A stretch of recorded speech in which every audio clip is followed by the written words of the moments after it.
Mesopotamia, Iran, Greece, ચીન અને સિંધુ ખીણની સંસ્કૃતિનો મુખ્યત્વે સમાવેશ થાય છે. આ સંસ્કૃતિઓની પ્રજાઓએ પોતપોતાના વિચારોની અભિવ્યક્તિ માટે પ્રારંભિક અવસ્થામાં પ્રતીકો, ચિત્રો વગેરેનો સહારો લીધો હતો. કાળક્રમે તેમાંથી જ લિપિની શોધ થઈ.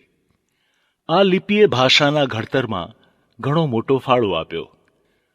આગળ જતા વિચારો તેમજ અનુભવોની અભિવ્યક્તિ માટે ભાષાનો ઉપયોગ થયો અને તેમાંથી સાહિત્યનું સર્જન થવા પામ્યું.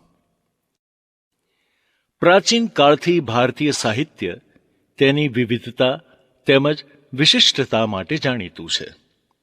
આ સાહિત્યને વિદ્વાનો વૈદિક સાહિત્ય તેમજ પ્રશિષ્ટ સાહિત્ય એમ બે વિભાગમાં વહેંચે છે. આ બે મુખ્ય વિભાગો ઉપરાંત કેટલીક લોકબોલીઓ, લોકભાષાઓનું સાહિત્ય પણ પ્રચલિત હતું. ભારતીય ઇતિહાસના વિશાળ કાળપટમાં અનેક સદીઓ દરમિયાન વિવિધ ભાષાઓનો ઉદ્ભવ, વિકાસ થયો. આ ભાષાઓએ એકબીજા પર પોતાનો પ્રભાવ પાડ્યો. આ ભાષાઓના સમૃદ્ધ સાહિત્યમાંથી આજે ઘણું બધું લુપ્ત થઈ ગયેલું જણાય છે. સાથે સાથે કેટલીક નવી ભાષાઓ અને તેના સાહિત્યનો ઉદ્ભવ, વિકાસ પણ થવા પામ્યો છે.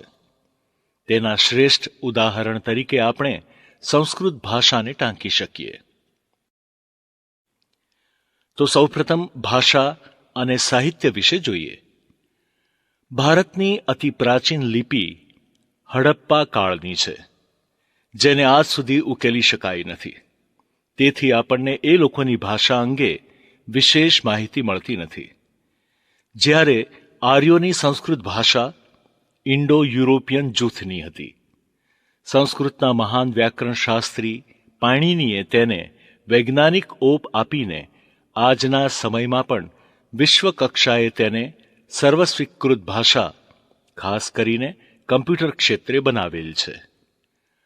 આ સંદર્ભમાં પાણિનીએ સંસ્કૃતમાં અષ્ટાધ્યાયી નામનો વ્યાકરણ ગ્રંથ ઈસવીસન પૂર્વે 4th સદીમાં તૈયાર કર્યો હતો. સંસ્કૃત ભાષા મુખ્યત્વે ધર્મ, તત્વજ્ઞાન અને જ્ઞાન વિજ્ઞાનની ભાષા હતી. તદુપરાંત તે સમાજના બ્રાહ્મણ અને ક્ષત્રિય જેવા વર્ગના લોકોની બોલચાલની ભાષા ગણાતી હતી. જ્યારે સામાન્ય પ્રજા અનેક બોલીઓ બોલતી હતી, જે પ્રાકૃત તરીકે ઓળખાતી. મહાવીર બુદ્ધે પોતાનો ઉપદેશ જનતાને આ ભાષામાં આપ્યો હતો. જ્યારે પ્રાકૃતની બીજી એક બોલી પાલીમાં બૌદ્ધ ધર્મના સાહિત્યની રચના કરવામાં આવી. મૌર્ય સમ્રાટ અશોકના શિલાલેખો પણ સામાન્ય પ્રજાની ભાષામાં જ કંડારવામાં આવ્યા હતા. દ્રવિડ કુળની ભાષાઓમાં તમિલ સૌથી પ્રાચીન ભાષા છે. આ કુળની ભાષાઓનો વિકાસ ઈસવીસન પૂર્વેની પ્રથમ શતાબ્દી દરમિયાન થયો. ગુપ્ત યુગમાં સંસ્કૃત ફરીથી જ્ઞાન વિજ્ઞાનની ભાષા બની. સાથે સાથે સંસ્કૃતની પ્રાકૃત બોલીઓનો પણ વિકાસ થતો રહ્યો. આ સમયગાળા દરમિયાન જે બોલીઓ વિકસિત થઈ તે અપભ્રંશ બની હતી. આ બોલીઓ વિકસિત થઈ ભારતના વિવિધ પ્રદેશોમાં વિકસિત આધુનિક ભારતીય ભાષાઓનો આધાર બની. ભારતમાં તુર્ક અને મુઘલ શાસન દરમિયાન અરબી અને ફારસી જેવી ભાષાઓનું ચલણ શરૂ થયું. એમાં ફારસી ભાષાનું મહત્વ વિશેષ છે. તે વર્ષો સુધી રાજ દરબારની ભાષા બની રહી અને 19મી સદી સુધી પ્રયોજાતી રહી. મુઘલ સમયગાળા દરમિયાન ભારતમાં ફારસી ભાષાનો ખૂબ વિકાસ થયો. સાથે સાથે આ યુગમાં ઉર્દુ ભાષાનો પણ વિકાસ થયો. સંસ્કૃત ભાષાની જ પુત્રી સમાન હિન્દી ભાષા પણ વિકાસ પામી. તેણે ઘણા શબ્દો ફારસીના અપનાવ્યા. ઉર્દુ લગભગ સંપૂર્ણ ઉત્તર ભારત અને દખ્ખણના કેટલાક નગરોની ભાષા બની ગઈ. ગદ્ય અને પદ્યમાં આ ભાષાઓમાં સમૃદ્ધ સાહિત્ય રચાયું.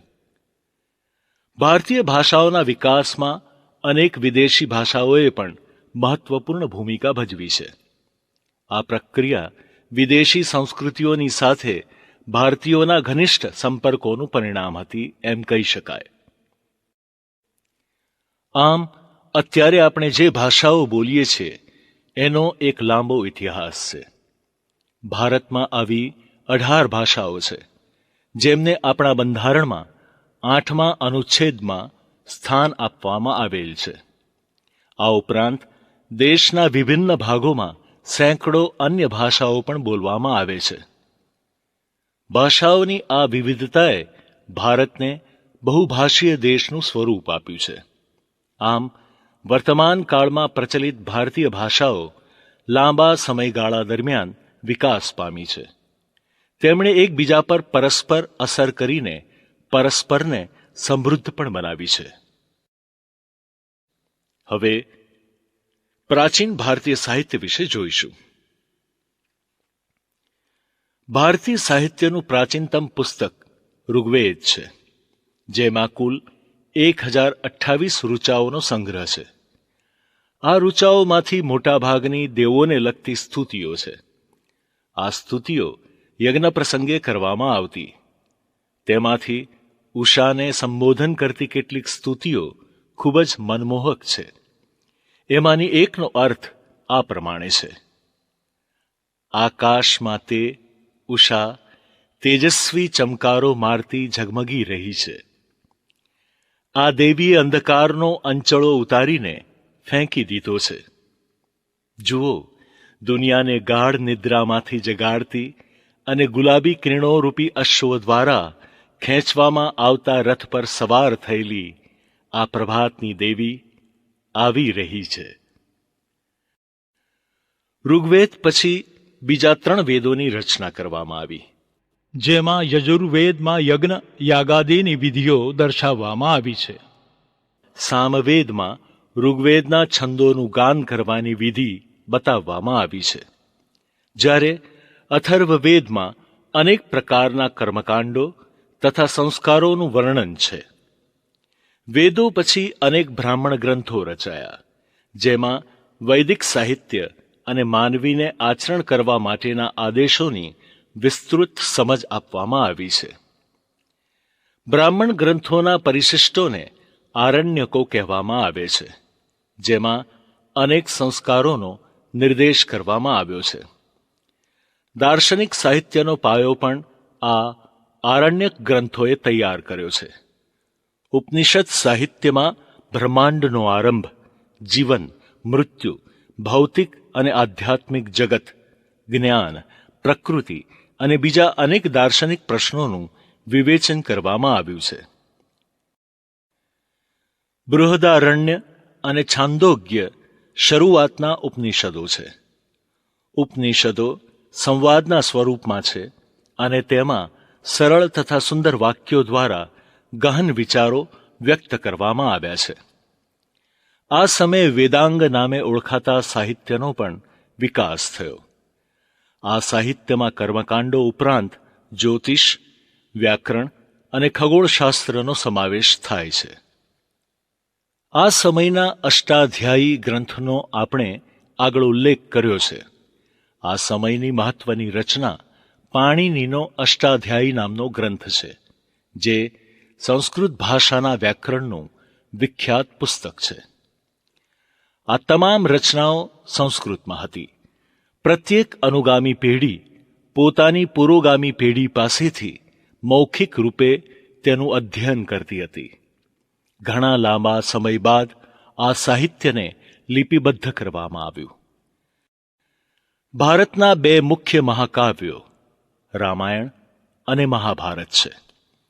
તેઓ સેંકડો વર્ષો દરમિયાન રચાયા. આ મહાકાવ્યનું વર્તમાન સ્વરૂપ તો તેમને ઈસવીસનની 2જી સદીમાં મળ્યું.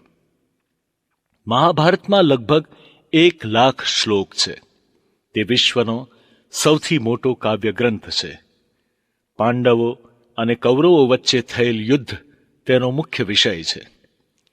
તેમ છતાં તેમાં અનેક નાની મોટી વાર્તાઓને પણ જોડી દેવામાં આવી છે. પાછળથી મહાભારતનો એક ભાગ બનેલ શ્રીમદ ભગવદ્ ગીતામાં ગહન દાર્શનિક સિદ્ધાંતોનું વિવેચન કરવામાં આવ્યું છે. તેમાં મોક્ષ પ્રાપ્તિના 3 માર્ગો જ્ઞાન, કર્મ અને ભક્તિ માર્ગનું વિવેચન કરવામાં આવ્યું છે. રામાયણમાં અયોધ્યાના રાજવી રામચંદ્રની કથા આપી છે.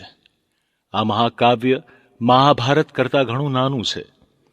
તેમાં અનેક દિલચસ્પ ઘટનાઓ તથા સાહસોનું વર્ણન કરાયેલ છે. આ બંને મહાકાવ્યોએ સદીઓ સુધી કરોડો લોકોના વિચારો અને સાહિત્ય સર્જન પર ગાઢ પ્રભાવ પાડ્યો છે. આ યુગમાં સંસ્કૃત ભાષામાં પુષ્કળ સાહિત્ય રચાયું, જેમાં ધાર્મિક અને લૌકિક એવી બંને પ્રકારની રચનાઓનો સમાવેશ થાય છે.